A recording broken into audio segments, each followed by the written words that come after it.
Assalamualaikum warahmatullahi wabarakatuh. Waalaikumsalam warahmatullahi wabarakatuh. Yang terhormat Kepala SD Negeri Gabus 01 atau yang mewakili, yang kami hormati Bapak Ibu Guru SD Negeri Gabus 01. Puji syukur kita panjatkan kehadirat Allah SWT yang telah memberikan rahmat dan hidayahnya sehingga kita semua dapat berkumpul pada acara sosialisasi modul 1 program guru penggerak pada hari ini Selasa 8 Februari 2022. Untuk menyingkat waktu, langsung saja sambutan dari Kepala Sekolah SD Negeri Gabus 01 atau yang mewakili kepada beliau Ibu Sri Dimtini SPD SD dipersilakan. Assalamualaikum warahmatullahi wabarakatuh. Waalaikumsalam warahmatullahi wabarakatuh. Yang terhormat Bapak tim penggerak yang akan memberikan materi sosialisasi guru penggerak, calon masih ya, semoga jadi angkat menjadi guru penggerak dan bisa pergi ke Bali, Pak, karena saya tadi omong-omong kok bakal kumpulnya ya di sana. Insya Allah Pak, saya doakan ke orang tua begitu pun dijabat. Yang kedua, terima kasih juga kepada Bapak Ibu Guru SD Negeri Gabus 1. Pertama-tama marilah kita panjatkan puji syukur kehadirat Allah SWT, berkat rahmat hidayah inayahnya kita bisa berkumpul di ruang AKM ini dalam keadaan sehat walafiat, tak kurang suatu apapun. Tak lupa salawat serta salam kita haturkan kepada junjungan Nabi kita Muhammad Rasulullah SAW. Semoga kita mendapatkan syafaatnya di yaumul kiamah nanti. Amin.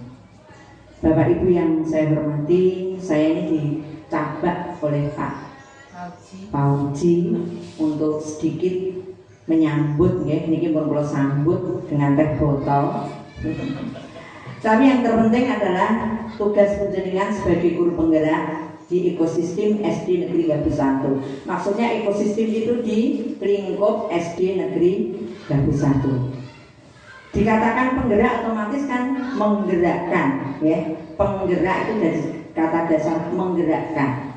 Aktifnya itu menggerakkan.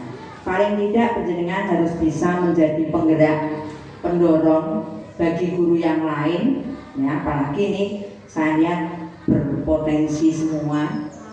Ya, kalau bisa menjadikan teladan sebagai guru penggerak betul-betul, yang mana penjenengan sebagai guru penggerak itu ini program dari pemerintah, otomatis Kemendikbud memberikan program ini pasti harus punya nilai-nilai positif untuk menggerakkan guru-guru sing maune yang dulunya orang iso opo jadi bisa, gitu ya. Rakyat sedikit-sedikit lah, ya, ada kemajuan. Sing maune wis nok level 50 kudune dadi swidak se, 20 se, 10%, 75. Nek 100% saya kira kok belum. Kita harus berusaha, berupaya.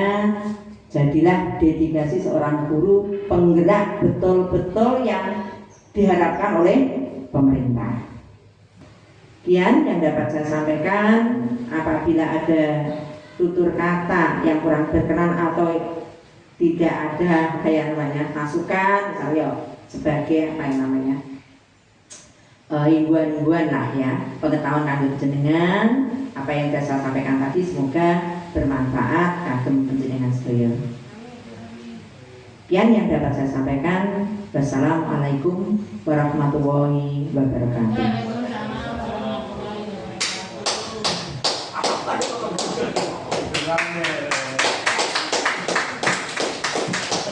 Terima kasih Bu Sri Dimtini atas sambutannya. Acara selanjutnya penyampaian materi sosialisasi program guru penggerak yang akan disampaikan oleh Bapak Ahmad Fauzi SPD SD.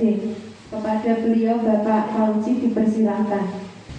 Bismillahirrahmanirrahim. Bismillahirrahmanirrahim. Assalamualaikum warahmatullahi wabarakatuh.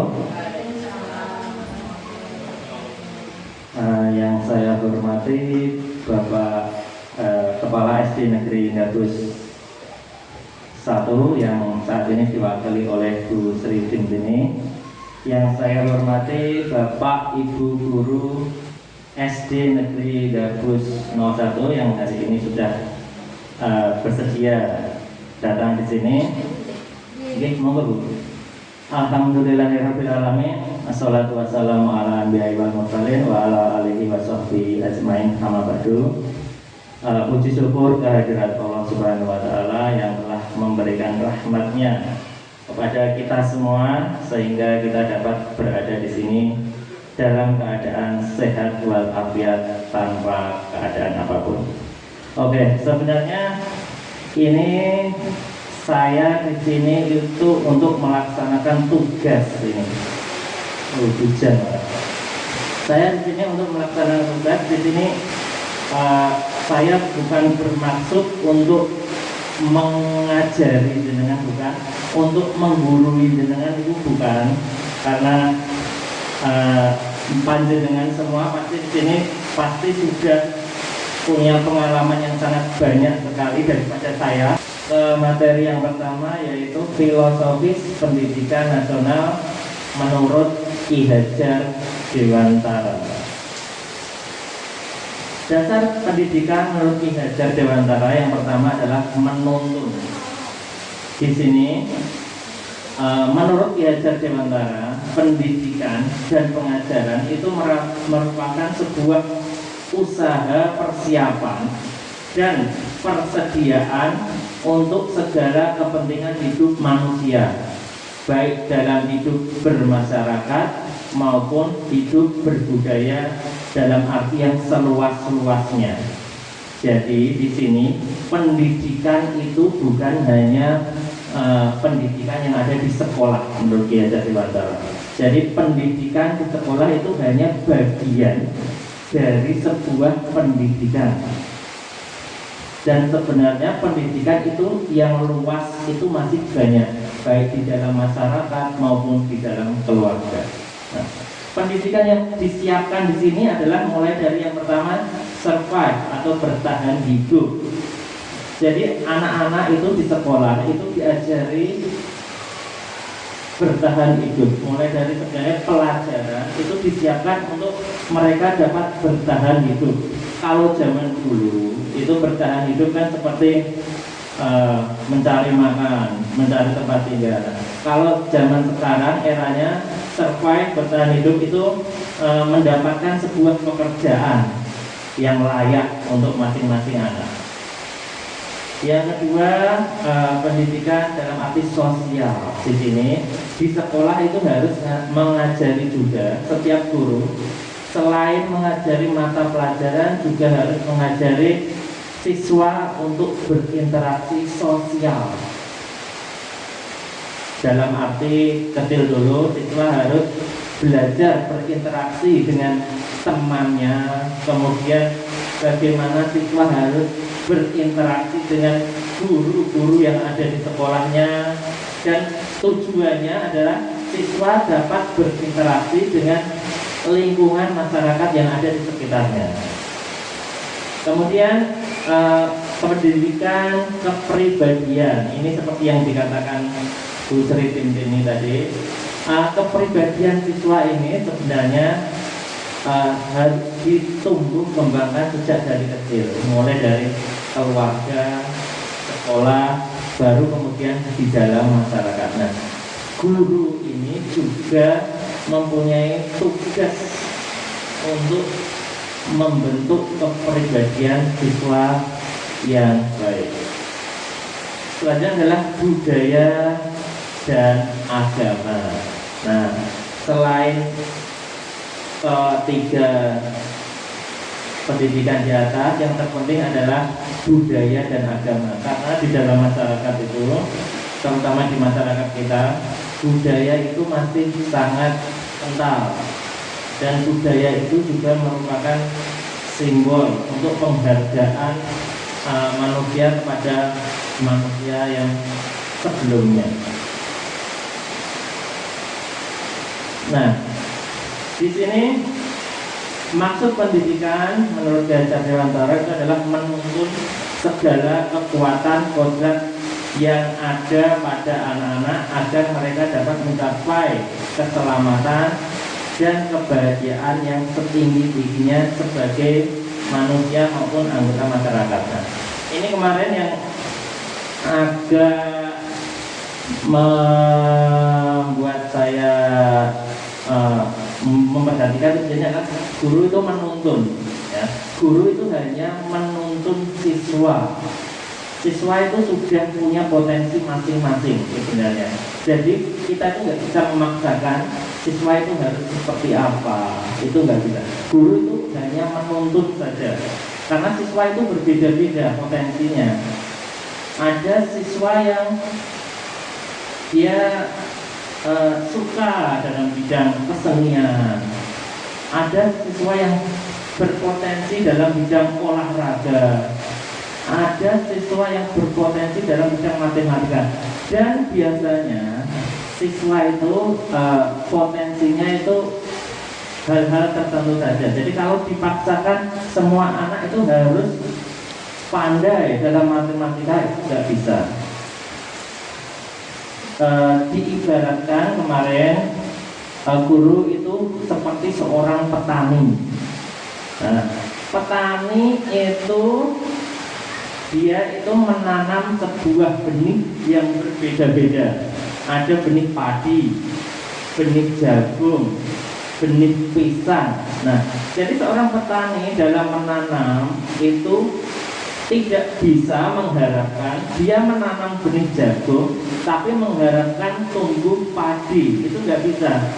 Itu dia ibaratkan seorang anak punya potensi beda-beda. Nah, jadi seorang guru itu hanya bisa menuntut saja, enggak harus memaksa anak harus bisa menjadi seperti apa. Nah, ini yang sudah sering kita dengar, selamat dan bahagia sebagai manusia dan anggota masyarakat. Tiga semboyan Ki Hajar Dewantara dalam dunia pendidikan ini: ing ngarsa sung tulodo, ing madya mangun karsa, dan tutwuri handayani. Sebenarnya ketiga semboyan ini semuanya bagus, tapi dalam dunia pendidikan yang paling sering kita dengar itu yang ketiga, yaitu tutwuri handayani di sini. Ingata tung tulodo itu artinya bahwa sebagai guru itu kita harus fleksibel, kita harus bisa menempatkan diri di hadapan siswa itu seperti apa. Enggak harus selalu kaku, enggak harus selalu keras. Ya, ini di sini saya juga masih belajar dengan Bapak Ibu guru ini. Kadang saya kalau sebagai guru menghadapi siswa itu masih suka pengen mimpin anak itu harus menurut saya, anak itu harus niru saya. Nah, ini yang harus saya ubah dalam diri saya. Kemudian ing madya mangun karsa, ini di tengah itu dia sebagai teman, merangkul. Jadi ada kalanya kita sebagai guru kita harus mendekati siswa seakan-akan kita itu temannya, supaya siswa itu mau menceritakan keluh kesahnya kepada kita, bersedia menceritakan apa yang diinginkannya kepada kita. Nah, jadi kalau kita selalu bertindak, kita itu merasa pemimpin, kita sebagai guru di depan harus memimpin anak, itu anak akan merasa takut kalau anak mau bercerita. Kemudian tutwuri handayani yang artinya kenapa benar? Tutwuri handayani.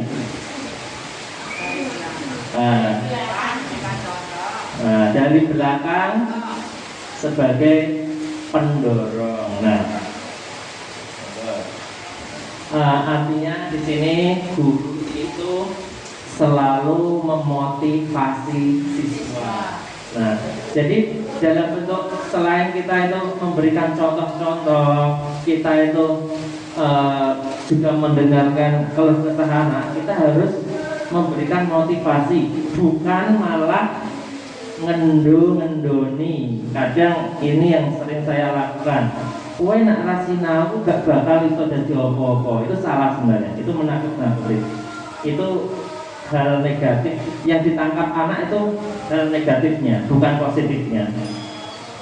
Jadi kita harus selalu berpikir positif. Kita harus mengeluarkan kata-kata yang positif pada anak. Kalau kamu rajin, nanti kamu bisa dapat melakukan ini. Jangan kalau kamu gak belajar, nanti kamu gak bisa apa-apa. Itu negatif. Nah, kadang anak itu kalau suruh memikirkan hal itu hal negatifnya dulu. Kadang kebalikan. Contohnya seperti ini. Misalkan pikiran Anda itu antara refleks dengan kontrol itu lebih cepat refleks. Contoh, misalkan saya meminta Anda jangan membayangkan semangka. Nah, pasti pikiran Anda langsung membayangkan semangka. Itu refleks itu. Nah, seperti itu juga dengan ngajari anak.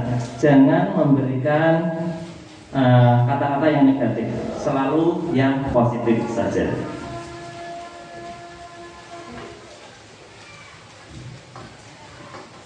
Dasar pemikiran Ki Hajar Dewantara yang kedua yaitu bermain. Di sini untuk siswa kita sini di SD adalah masih dalam masa-masa anak-anak, yaitu masa bermain. Nah, sebenarnya anak itu lebih tertarik untuk bermain daripada belajar. Itu pasti gitu. Baik dari kelas 1 maupun kelas 6. Anak kalau diberi kebebasan, suruh kasih bola apa ngerjakan tes, pasti langsung main bola. Gak ada anak yang miliknya ngerjakan, kecuali ada paksaan tertentu ya.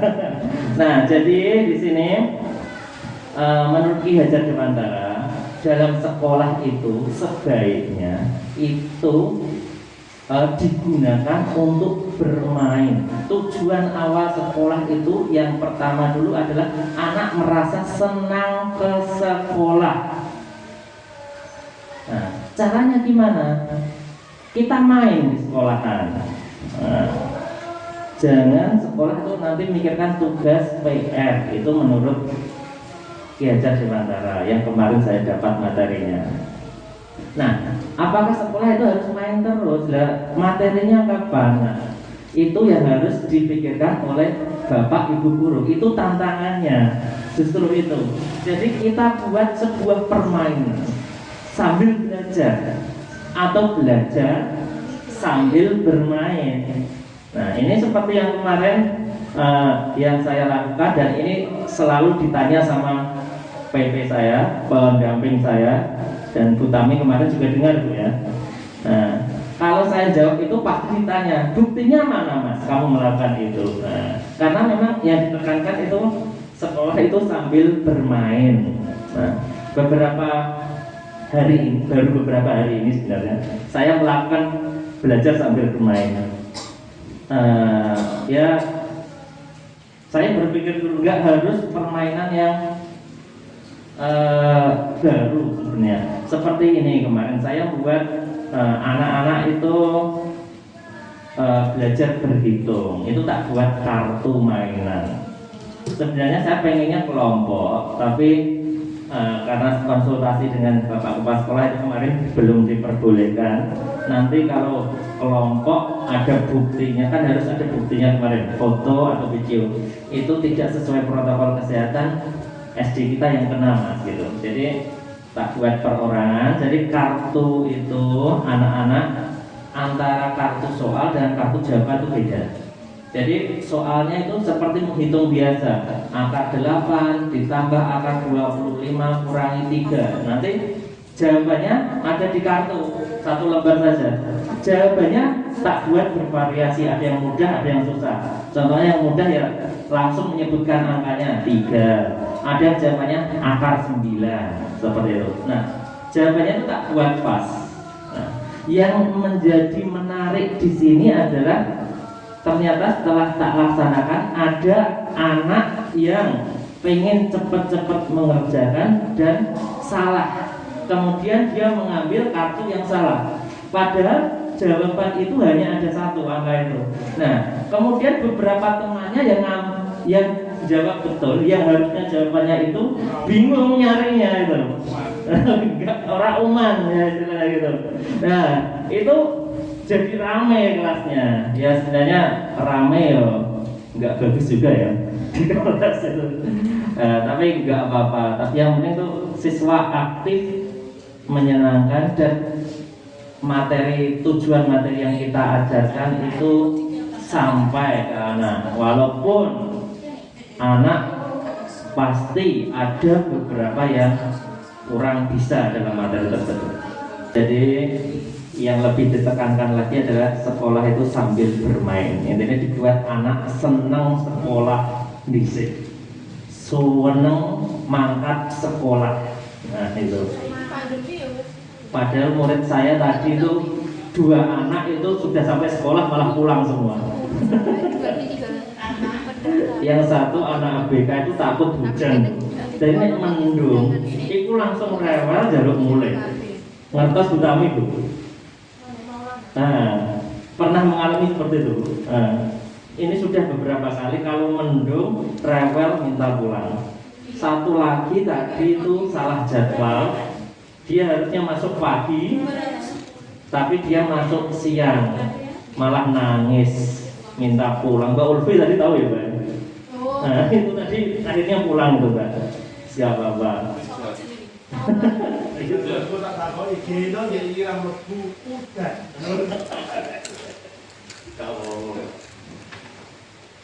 Oke, kita lanjut.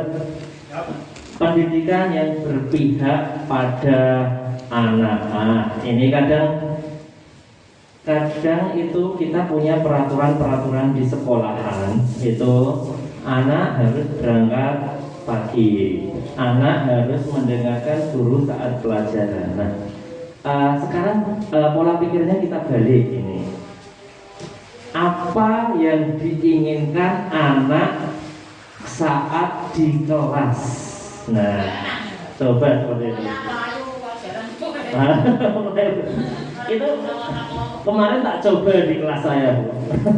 Tak kasih kertas-kertas kecil-kecil. Coba yang kamu inginkan di kelas itu apa? Pembelajaran seperti apa? 2 kelas ditulis. Sama satu lagi khusus, kamu pengen Pak Fauzi ngajarnya seperti apa? Ditulis. Ya memang lucu-lucu jawabannya Bu. Ada beberapa anak yang nggak bertanggung jawab, nulisnya nggak usah dikasih PR setiap hari. Tapi ada beberapa yang benar-benar mengena di saya. Contohnya, pengennya anak pelajarannya gimana? Pengennya itu yang pertama, Pak Fauzi jangan suka keluar kelas. Nah, itu kena sekali ke saya, karena saya memang sering keluar kelas. Mbok acara opo, ada urusan apa, itu sering. Itu satu yang pertama yang agak mengena pada saya. Nanti bisa dicoba, mungkin beda-beda masalahnya. Yang kedua, Pak Fauzi jangan suka buka HP di kelas. Itu. Ya, itu karena apa? Karena anak tidak diperbolehkan. Saya melakukan itu saya itu ya Bu ya. Ya walaupun kadang ya memang kemarin tak jelaskan, saya buka HP itu kadang nyari materi gitu ya, walaupun ada alasan sih deh. Ya nyari materinya 2 menit, enggak WhatsApp-nya 5 menit kan.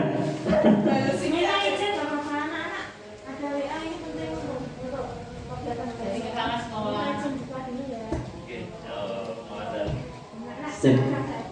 Nah, bagus Bu itu. itu Bu. Tak tiru nanti Bu. Nah, itu ada beberapa seperti itu. Terus ada juga anak yang mintanya seperti ini. Setiap kegiatan pembelajaran itu mintanya anak itu dibuat ini, dijelaskan dengan benda yang asli, konkret. Nah, kadang kan kemarin saya ngajar, ya salah saya memang sebenarnya. Kadang, pengennya anak diberikan alat peraga seperti itu. Soalnya anak bingung juga. Nah, pengennya dibuatkan seperti itu alat peraganya langsung biar anak itu gak membayangkan tuh susah. Karena memang masa-masa usia seperti itu menurut teorinya Pak Wasis yang baru belajar pasti tahu, anak seusia itu berpikirnya konkret ya Pak ya. Nah, PPG wali lagi hangat-hangat ya Pak Wasis. Ya, menurut Piaget Pak atau siapa Pak? Nah, itu masa konkret, suruh membayangkan itu susah sekali. Nah, jadi langsung diberi benda nyata saja. Kemudian, nah ini dasar pendidikan Ki Hajar Dewantara adalah bukan tabula rasa. Apa itu tabula rasa? Menurut teori ada 3 teori tentang anak, yaitu 1 teori tabula rasa, kedua teori aliran negatif, yang ketiga aliran konvergen. Yang pertama teori tabula rasa itu mengatakan bahwa anak itu diibaratkan sebuah kertas kosong ya, jadi tinggal gurunya itu mau mengisi apa di kertas tersebut. Jadi anak itu akan meniru sepenuhnya kepada orang yang akan mengajarnya. Jadi anak sangat tergantung dengan lingkungan sekitar yang mempengaruhinya. Itu menurut teori tabula rasa. Tapi setelah itu ada beberapa filsafat yang mengemukakan aliran kedua, yaitu aliran negatif. Mereka mengatakan tidak seperti itu, tapi anak itu sudah punya karakter masing-masing dan itu tidak dapat diubah. Nek anak dasarnya nakal, ya tetap nakal. Nek anak dasarnya pintar, ya bakalnya pintar, ora iso diubah.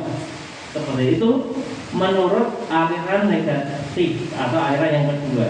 Nah, dari 2 aliran itu akhirnya muncul aliran baru yang kedua yang menggabungkan teori yang pertama dengan kedua, yaitu aliran konvergen. Maksudnya di sini bahwa anak itu diibaratkan adalah sebuah kertas yang sudah ada tulisannya, tapi tulisannya itu samar. Dan tugas guru itu adalah menebali tulisan itu. Nah, yang harus ditebali apa? Yang baik-baik saja, yang nggak baik tidak usah ditebali. Jadi, menurut aliran ketiga di sini, memang anak itu sudah punya wataknya masing-masing, sudah punya kemampuannya masing-masing. Tetapi kemampuan itu, watak itu, kalau tidak diasah, kalau tidak diajari, itu juga akan percuma. Jadi kalau anak itu berada di lingkungan yang buruk, misalkan lingkungan sekitarnya itu termasuk lingkungan orang-orang yang suka mabuk-mabukan, judi, kemungkinan besar anak itu akan mengikuti pola lingkungannya. Nah, sedangkan kalau anak itu dibesarkan di lingkungan yang bagus, lingkungan yang kondusif, positif, itu insya Allah kemungkinan besar anak itu juga akan mengikuti lingkungan yang baik tersebut. Itu menurut aliran konvergen. Nah, tugas guru ini kita guru diminta untuk menebali tadi yang baik-baik saja. Walaupun sebenarnya yang jelek itu juga ada. Setiap orang itu pasti punya sifat, bukan sifat apa namanya? Watak, karakter itu yang buruk pasti ada. Iri itu pasti ada. Lihat orang yang lebih tinggi pasti ada, rasa iri itu pasti ada. Nah, tugas kita apa? Untuk menjadikan, membimbing anak itu bahwa iri itu jadikan motivasi yang baik, bukan untuk malah menjadikan motivasi yang buruk. Itu tugas guru gitu. Itu menurut aliran konvergen. Nah, yang paling susah itu di sini. Dasar pendidikan menurut Ki Hajar Dewantara adalah budi pekerti yang baik. Nah, di sini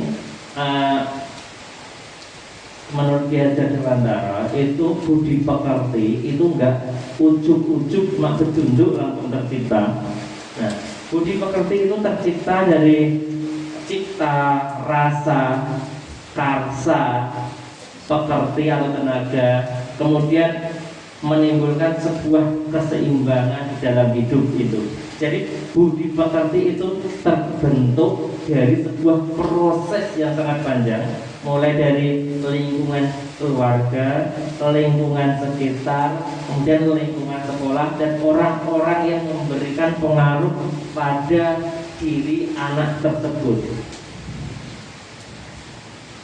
Di sini diberikan contohnya adalah masih permainan, yaitu gamelan dan menenun ini untuk menciptakan budi pekerti anak yang sabar di sini. Dasar pemikiran, dasar pendidikan Ki Hajar Dewantara selanjutnya adalah sebuah perubahan. Nah, yang dimaksud perubahan di sini maksudnya adalah perubahan ke arah positif. Nah, tidak bisa dipungkiri dunia itu pasti akan berubah. Mulai dari zaman saya itu belum kenal yang namanya HP, belum kenal yang namanya laptop, komputer dulu saja masih Pentium 3 pakainya DOS itu ya. Itu, nah, ke arah selanjutnya itu pasti akan ada perubahan. Pendidikan seperti apa itu kita belum tahu. Zaman dulu namanya pendidikan ya harus di sekolahan. Kalau sekarang sudah ada yang namanya sekolah jarak jauh, sudah ada pendidikan homeschooling. Zaman dulu belum terpikirkan. Zaman sekarang sudah ada sekolah 100% online. Itu dunia pendidikan seperti apa besok kita juga nggak tahu. Entah masih ada sekolah atau enggak kita nggak tahu. Nggak tahu kita seperti apa. Zaman dulu itu warnet itu ramai sekali. Nah ya itu zaman dulu. Zaman dulu main PS ku anterine suwene pol ngenteni 2 jam, wis kurang 5 menit jebul malah nambah sedintane ya. Sedih ya zaman dulu. Tapi sekarang semuanya serba teknologi. Banyak sekali pekerjaan-pekerjaan yang zaman dulu ada sekarang sudah nggak ada, sudah mulai ditinggalkan. Ya. Call center itu nanti juga nggak tahu masih ada atau enggak. Nah, teman saya itu yang dulu kerjanya itu jaga tol. Nah, sekarang sudah nggak ada. Jaga tol itu udah nggak ada. Nah, pakai apa? Nah, itu sekarang pakainya itu. Nah, untuk kedepannya kita nggak tahu sebenarnya. Makanya tugas kita dulu adalah menyiapkan anak untuk selalu siap dengan perubahan. Begitupun dengan kita sebagai guru harus selalu siap dengan perubahan. Pembelajaran mau daring atau luring, kita sebagai guru tuh harus siap selalu. Karena kita nggak tahu besok-besok itu seperti apa. Apakah guru itu pekerjaannya masih ada apa enggak? pekerjaan guru itu masih diminati apa enggak kita nggak tahu.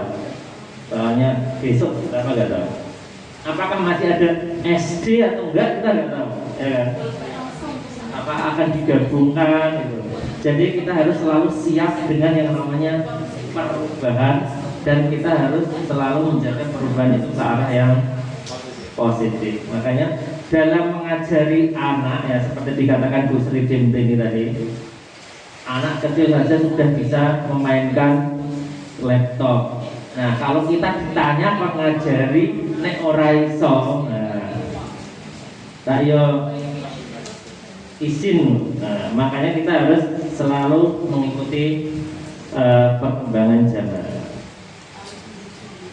Nah, sampai di akhir materi yang dimaksud di sini, pesan kunci dari Ki Hajar Dewantara adalah maksud pendidikan itu adalah menuntun segala kodrat yang ada pada anak-anak agar mereka dapat mencapai selamat dan kebahagiaan yang setinggi-tingginya baik sebagai manusia maupun anggota masyarakatnya. Yang dimaksud menuntun itu kan kata-kata yang dilontarkan oleh Ki Hajar Dewantara pada zaman dulu.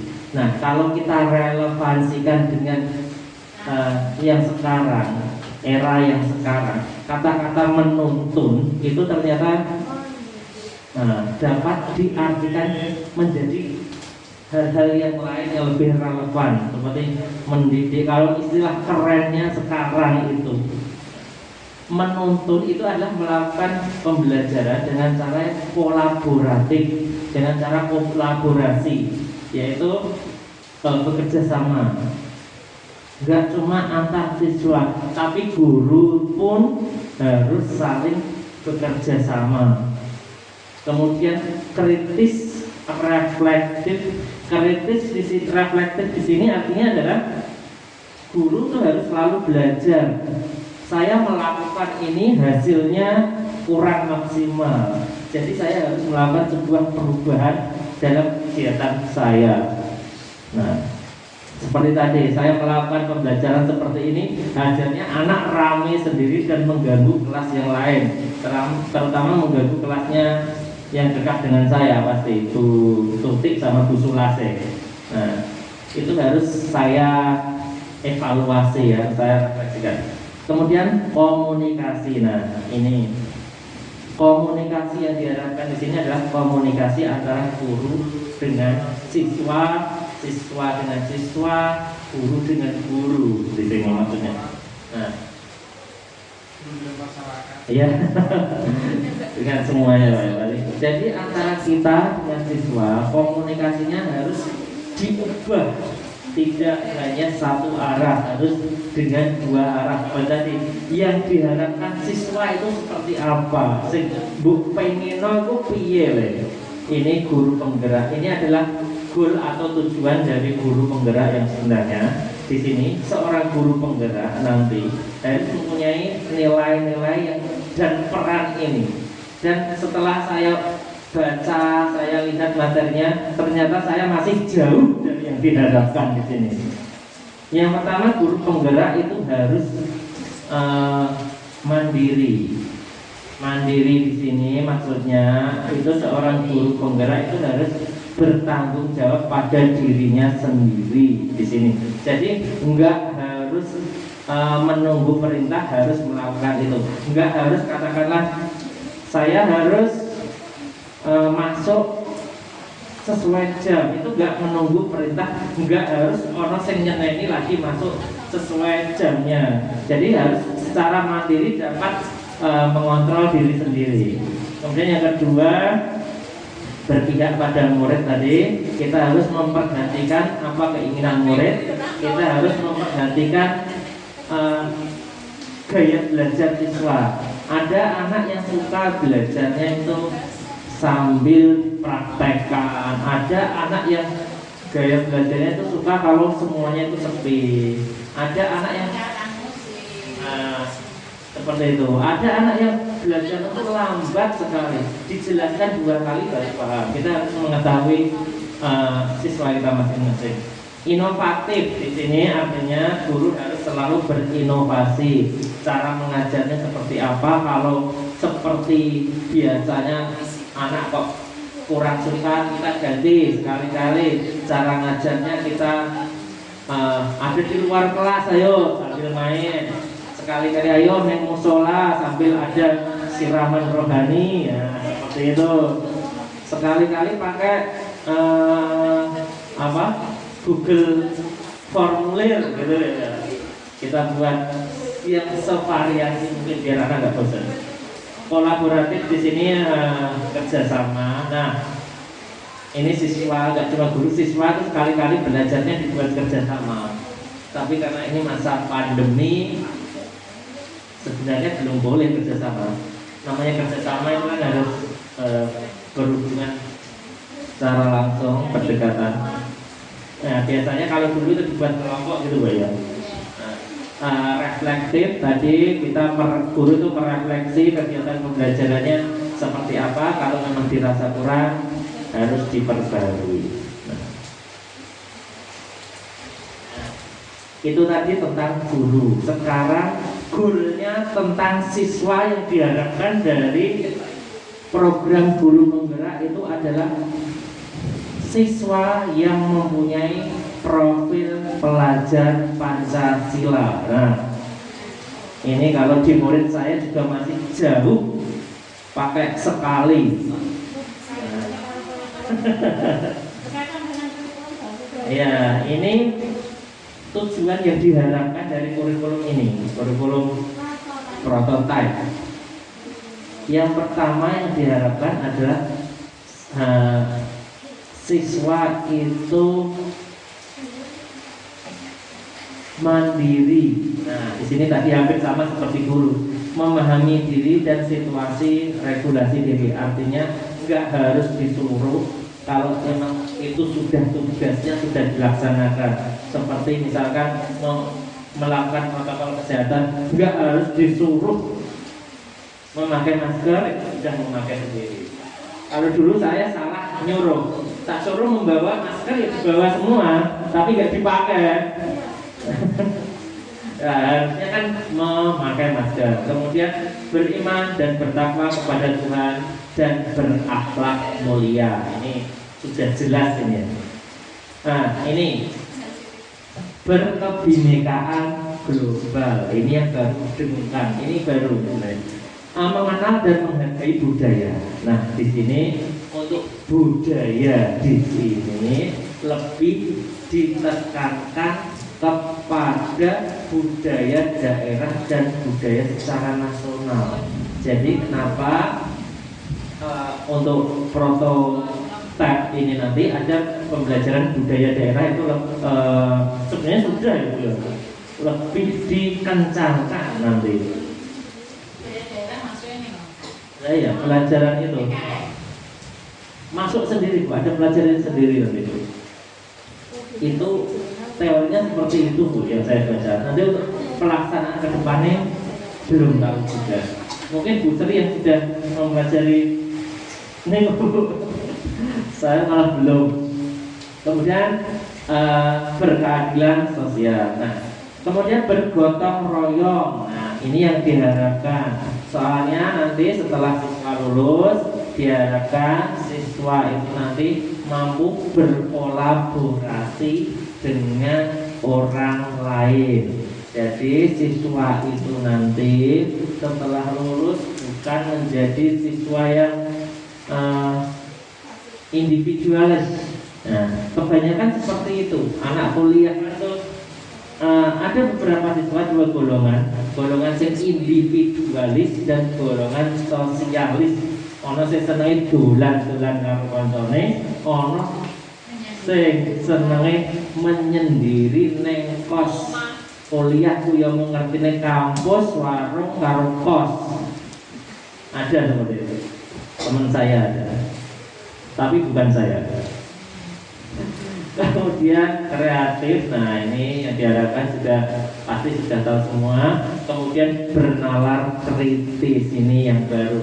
Makanya soal-soal yang dibuat itu sekarang soalnya di buku-buku menggunakan soal HOTS atau bacanya hot, hangat, panas malah ya, soal hot seperti itu. Nah, oke, terima kasih, itu dulu materi yang bisa saya sampaikan untuk kali ini. Terima kasih dari saya. Kalau ada tutur kata yang salah, saya mohon maaf. Wassalamualaikum warahmatullahi wabarakatuh.